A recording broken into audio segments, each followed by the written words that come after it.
خنبولي يا زيد، خبرنا شو اللي استوى في بيتكم. الله يسلمك. نحن تفاجئنا في الوادي، وادي حقيل تفاجئنا فيه. هذا اول امس ها؟ من قبل يومين هنا. نعم. داخل هنا.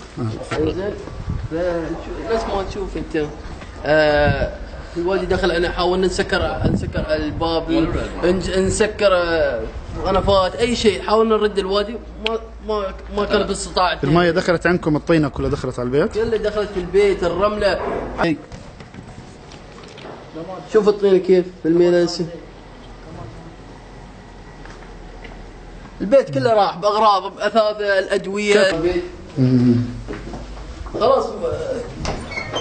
الاهل وين وديتوهم؟ ال10 اشخاص اللي وزعناهم على بيت اخواني. هذا غرفه الصاله هذه؟